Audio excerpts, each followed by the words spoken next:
এখানে হচ্ছে আপনি প্রোডাক্ট অ্যাড করবেন, যার জন্য আপনি শুরুতে আপনার মানে কোশ্চেন আসবে একটার পর একটা, আর আপনি উত্তর দিবেন।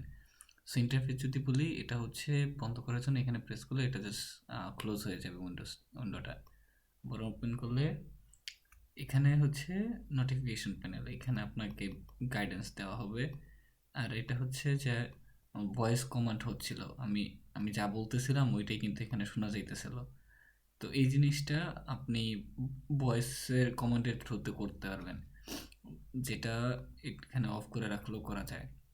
এরপরে হচ্ছে যে এখানে অনেকগুলো লেখা হয়ে গেছে, আমি জাস্ট এখানে প্রেস করলে এটা জাস্ট মুছে গেছে। আর সেভ বাটনে ক্লিক করলে প্রোডাক্টটা সেভ হয়ে যাবে। সো আমার যেহেতু এখন কিছু লেখা হয় নাই, সো আমি আগে একটু লিখি তারপরে সেভ করি। সো প্রথমে হচ্ছে যে আইপ্যাড প্রো, সো এটা আমি ধরেন প্রোডাক্টের নাম দিলাম। সো এটা দিলাম পণ্যের নাম। সো আপনার পণ্যের নাম যে কোনো কিছুই হইতে পারে। এরপর হচ্ছে যে পণ্যের কোড, আপনি যদি কিউআর কোড বা বারকোড ইউজ করতে চান ইন ফিউচার ওই ক্ষেত্রে লাগবে, আর আপাতত আপনি স্কিপ করতে পারেন। বারকোড বা কিউআর কোড হচ্ছে যে এরকম একটা কিউআর কোড বানাই দিলাম বা বারকোড বানাই দিলাম। প্রোডাক্টের ছবি দিতে হবে, তো ছবিটা এখানে পণ্যের একটি ছবি দিন। সো আপনি এখানে প্রেস করলেন, করার পরে আমি ছবিটা নিলাম, তারপরে পরবর্তীতে চাপ দিব। দেওয়ার পরে আমি হচ্ছে এখানে গেলাম, বর্তমানে কয়টা স্টক আছে, যার জন্য আমি ধরেন আমার বর্তমানে 50 পিস আছে আমার দোকানে, এটা আর কি। পরে কতগুলো নিচে নামলে আপনার কে সতর্ক করব, মানে ধরেন আপনার এখানে দোকানে 50টা আছে, এখন আপনি চান যে আপনি একটা নোটিফিকেশন চলে আসুক আপনার কাছে যখন এটা 5টার নিচে চলে আসবে। সো আপনি এটা এখানে দিয়ে দিলেন। এরপরে হচ্ছে যে প্রতিটি পণ্যের বাই দ্য ওয়ে এইখানে এটা ইন দ্য লং রান এটা এমন হবে যে হয়তোবা আমাদের এআই ডিটেক্ট করে বের করবে যে আপনার এটা 5টা না, আপনার স্টকে আরও বেশি রাখা প্রয়োজন। ওই ক্ষেত্রে এটা অটোমেটিকলি চেঞ্জ করে ফেলবে। এটা আপনি আস্তে আস্তে আপনাদের সফটওয়্যার ইউজ করলেই বুঝতে পারবেন। এরপরে হচ্ছে যে প্রতিটি পণ্যের বিক্রয় মূল্য কত। তো ধরেন আমি আইপ্যাডটা বিক্রি করব হচ্ছে 60,000 টাকা করে, তো আমার 60,000 টাকা। এরপরে হচ্ছে যে প্রতিটি পণ্যের ক্রয় মূল্য কত, সো আমার ধরেন ক্রয় মূল্য আছে হচ্ছে 30,000 টাকা। ক্রয় মূল্যটা আপনি কিন্তু জাস্ট আপনার প্রোডাক্ট কেনার খরচটা এখানে দিবেন, আপনার আর সব খরচ যেমন ধরেন গাড়ি ভাড়া, তারপর আদার কস্ট যা যা আছে ওইটা আসলে এখানে ইনক্লুড করার প্রয়োজন নাই। কারণ যদি আপনার আপনি একদম একুরেটলি জানেন যে আপনার হিসাবটা কীভাবে করতে যাচ্ছেন, কারণ আমার এখানে হচ্ছে ক্রয় মূল্য যেই জিনিসটাকে আমি হিসাব করি সেটা হচ্ছে আগে আমি গ্রোস প্রফিট বের করি, যার জন্য আর কি আমার একটা প্রোডাক্টের জাস্ট ক্রয়ের মূল্যটাই অ্যাড করি, বাকি আদার যত কস্ট আছে এটা আলাদা কাউন্ট হবে আর কি, ট্রান্সপোর্টেশন বা আদার খরচগুলো ওটা অন্য অন্য ওয়েতে আপনার অ্যাকাউন্টিং হিসাব হবে আর কি। তারপরে হচ্ছে যে আপনার কতগুলো পণ্য ক্রয় করছেন। সো ধরেন বা আপনার এটা এমন হইতে পারে যে আপনার শপে কয়টা আছে আপনি ওইটাই লিখে দিতে পারবেন। তো আপনার ধরেন আম, আপনার শপে স্টক আছে, আপনি তো লিখলাম একবার যে 50 টাকা, বাট আপনি ধরেন আপনার আর, দোকানে এখন অ্যাভেলেবল হচ্ছে 30টা। সো আপনি মানে আপনি একবারে কিনছেন হচ্ছে ধরেন 70টা, ফার্স্ট টাইম যখন কিনছেন আপনার দোকানে এখন 50টা আছে, বাট আপনি কিনছিলেন 70টা। তারপরে হচ্ছে আপনার সরবরাহকারীর নাম, তো যে দিয়ে গেছে তার নাম লিখলেন, ধরেন আমি এখন স্বামী দিলাম। তো ওনার আমার বাট প্রফেশনালি আমি বলবো যে আপনি তার এনআইডি কার্ড অনুযায়ী নামটা লিখে রাখেন, যেমন ধরেন আমার এনআইডি কার্ডের অনুযায়ী আমার নাম হচ্ছে কাউসার মিয়া। সো এইভাবে আর কি। এরপরে হচ্ছে যে সরবরাহকারীর ফোন নাম্বার, এটা আসলে কালেক্ট করাটা আমি মনে করি যে ভালো। ইনফ্যাক্ট আমাদের প্রোডাক্টের যখন আপনি ডিটেলসে যাবেন ওইখানে গেলে আপনি সরবরাহকারীর বা সাপ্লায়ারের ডিটেলস প্রোফাইল ক্রিয়েট করে রাখতে পারবেন, সে কয় টাকায় দিছে আপনাকে বা সেলস কত, ওই সবগুলো সেভ করে রাখতে পারবেন। যেটা আপনার জন্য ভালো আর কি।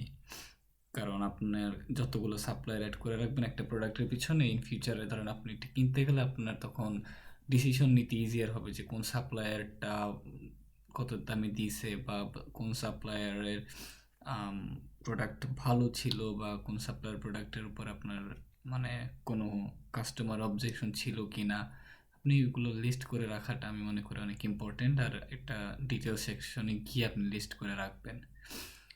এরপরে হচ্ছে আর আমাদের সরবরাহকারী ফোন নাম্বার, তাই না? এখন ফোন নাম্বার কিছু একটা দিয়ে দিলাম, আপনি ফোন নাম্বার একদম অ্যাকুরেটলি দিবেন। এরপরে হচ্ছে ইভেনের কারণ আপনার ফোন নাম্বার দিয়ে আপনি কিন্তু আপনি চাইলে হোয়াটসঅ্যাপ নাম্বারটা করে রাখতে পারেন, কারণ আমাদের ফিউচারের আপডেট অনুযায়ী যে হোয়াটসঅ্যাপ নাম্বারটায় মানে ফোন নাম্বার প্রেস করলে ডিরেক্ট হোয়াটসঅ্যাপে নিয়ে যাবে।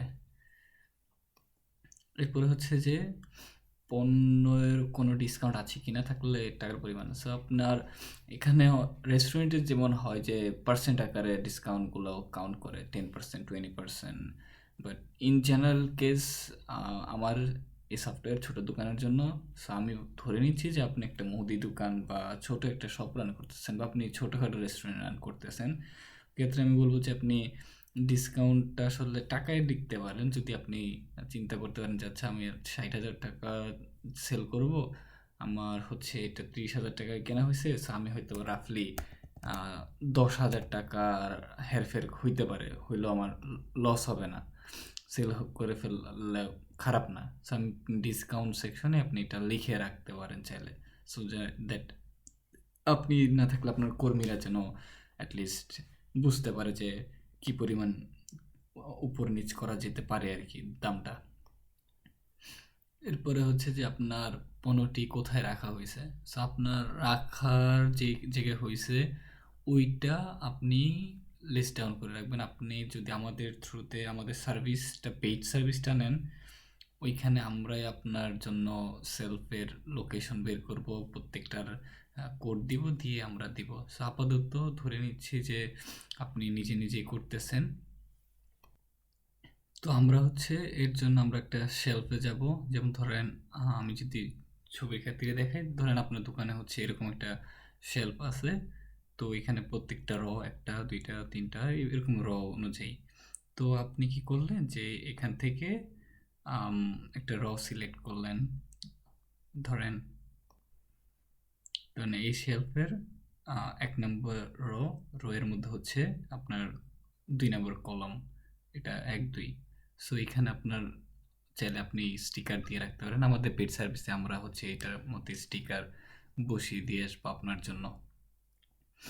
তো আমরা ধরেন এটা নেওয়ার পরে কি করলাম, ঠিক এখানে আপনি হচ্ছে লিখে দিতে পারেন শেলফ। আপনি বাংলাও লিখেন, সমস্যা নেই, আপনি যেভাবে আপনার যা মনে হচ্ছে আপনি ওইটাই তাই লিখতে পারেন। যেমন ধরেন আপনি লিখতে চাইলে লিখতে পারেন যে দরজার উত্তর পাশে। সো আপনি বাংলাও লিখে দিবেন।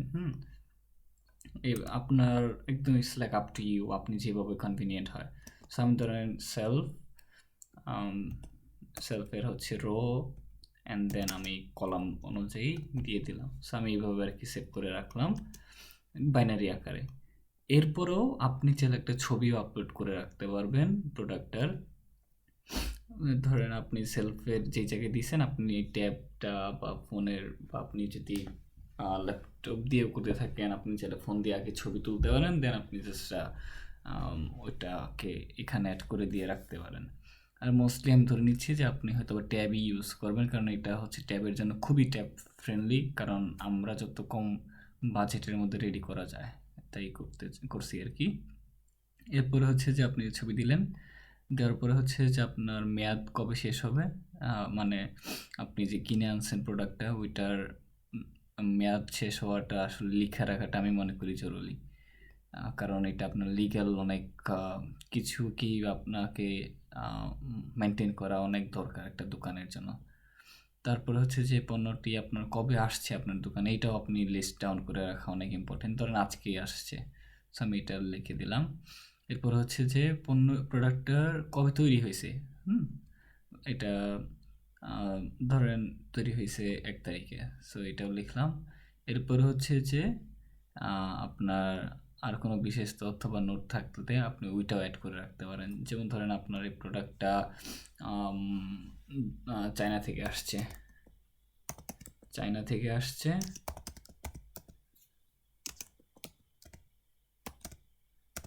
সো আপনি এটা লিখে রাখলেন আর কি। তো এইভাবে আপনার মন মতো একদম সুন্দর এবং সিম্পলভাবে লিখে রাখলেন। এরপর আপনি পরবর্তীতেও চাপ দিলেও আপনার এটা সেভ হয়ে যাবে অটো, কিংবা আপনি সেভ বাটনে চাপ দিলেও সেভ হয়ে যাবে। যেমন আমি পরবর্তীতে দিলাম, সো এই যে সেভ করা হচ্ছে, সেভ হয়ে গেছে। তো আমার প্রোডাক্টটা সেভ হয়ে এই যে নিচে চলে আসছে। এই যে আমি যদি, আমার তো মনিটর বড় করা যাবে না, আপনি হয়তো সাইডে দেখতে পারতেছেন যে এটাই হচ্ছে আমি লাস্ট যে প্রোডাক্ট অ্যাড করছি।